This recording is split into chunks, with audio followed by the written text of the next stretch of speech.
There's one thing that I know to be absolutely certain, and that is people like money. And ever since around 2300 BC, people have also been very interested in winning money. The oldest form of gambling that we are currently aware of comes from ancient China, when we undiscovered tiles that seemingly were used to form a game of chance. By 500 BC, we have evidence of dice being used for gambling in ancient Greece. The year is now 2019, and after all of this time, humans are still obsessed with gambling. And in this day and age, we are also obsessed with video games. And it was only a matter of time before these two markets started to blend. My name is Ian Murphy, and today I will be walking you through the controversial world of gambling in video games. First, let's define gambling. To gamble means to play games for a chance at money, or to take a risky action in the hope of a desired result. Gambling has been around in games forever. In the 90s and 2000s, there were plenty of games that were simply collections of casino games. The Legend of Zelda series has had a reoccurring treasure chest minigame where you choose between chests at random and hope for a greater reward. And this type of gambling isn't too problematic.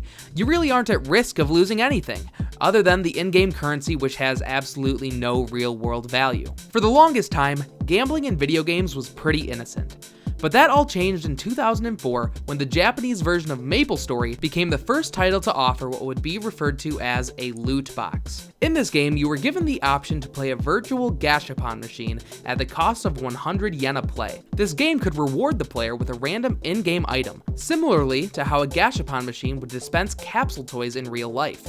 This trend would then carry into mobile gaming, particularly in games intended for Asian markets. In 2011, Puzzles & Dragons would become the first mobile game to earn $1 billion alone off of microtransactions. This trend would then carry over into the American markets, with gaming company Zynga making games intended for mobile devices as well as Facebook, such as Farmville, Zynga Poker, and Wizard of Oz Slots, that would all make their money exclusively off of microtransactions.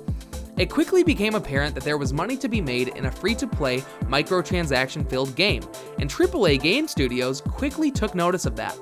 Loot boxes were soon added to PC-based MMOs like Star Trek Online and Lord of the Rings Online. Soon after that, Electronic Arts would then put their flagship Ultimate Team mode into their FIFA games. In Ultimate Team, players are encouraged to purchase packs that contain players that they may then add to their team. This type of transaction is usually considered to be the most controversial, because it is what many call pay to win. If you pay more money, you are given a leg up on the competition. From there, these types of payment models have been utilized in countless titles, including many games that are popular today. Loot boxes are seen in titles like Overwatch, League of Legends, NBA 2K games, and many more. So the question is it fair to call loot boxes gambling? In many cases, they cost money, which would be considered risk, and the drive for most players would be the hope that the case includes an item that they value. This fits our definition of gambling that we pulled up earlier.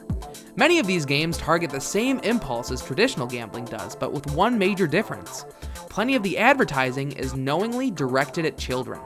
Take for instance the NBA 2K series. So prior to the release of their newest iteration, NBA 2K20, 2K released a trailer that used prominent NBA 2K personalities to market their various microtransactions for their My Team mode, which is very similar to that of FIFA's Ultimate Team mode. Not only would the rewards be considered pay to win, but the methods of obtaining these rewards are unapologetically similar to that of casino games. The trailer showed off a roulette wheel game, a slot machine game, and even a Plinko-based minigame, in which all of them would result in improving your team. These types of games have been historically addicting for full-grown adults, and yet somehow this AAA company is able to sell the same devices to children. It is important to clarify that not all loot boxes are viewed the same way. Blizzard's Overwatch is frequently mentioned for having a relatively harmless loot box system, with the only reward to gain being cosmetics, and with Blizzard already giving you a free loot box each time you level up, which is fairly often. Not to mention the game wasn't released at a full $60 MSRP, unlike 2K20. But gambling in video games isn't exclusive to the companies themselves. Many third-party sites have found ways to gamble using the video games we love as a medium. Only a couple of years ago, a large commotion was caused when prominent YouTubers T. Martin and Pro Syndicate advertised a website by the name of CSGO Lotto.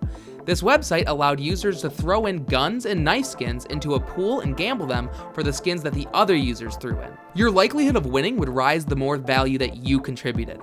The skins would hold real-world monetary value thanks to the Steam marketplace.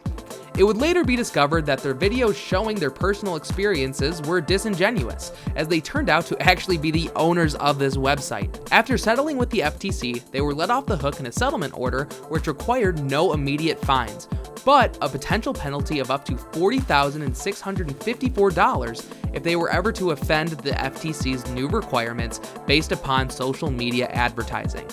Now, the FTC has not yet classified loot boxes as gambling in the US, but that is something they are currently working on defining. Globally though, there has been plenty of legislation made about microtransactions in loot boxes, with many governments worrying that all of this could lead to long-lasting effects and addictions for the youth that have grown up with these games. In 2016, China made it a requirement for companies to display the odds of winning various items in loot boxes to consumers.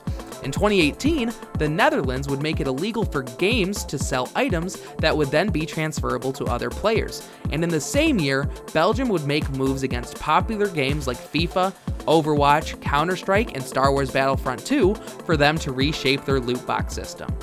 So while we're waiting for the legislation to settle, what is in store for us? Well, some companies are switching up their monetization options entirely to avoid the hassle. The massively successful game Fortnite has made popular the idea of a battle pass. Essentially, you purchase a pass for the season of a game that provides you with a slew of various cosmetics, usually having to be earned through a series of challenges and hours logged within the game. There hasn't been nearly as much controversy around this method of monetization, and it has now even been replicated by competing titles such as Apex Legends and Call of Duty Modern Warfare. As a consumer, what you can do to help change the system for the better is support companies with monetization options that you deem admirable. In the case of the United States, it could be years before we see a legal crackdown on unethical loot boxes or card packs in games that are the biggest offenders. The Battle Pass is an example of self-regulation, which can be encouraged through the one thing that these companies actually do care about, which is our wallets. I hope that this video has done a good job explaining the world of loot boxes and gambling in video games. I'll see you next time.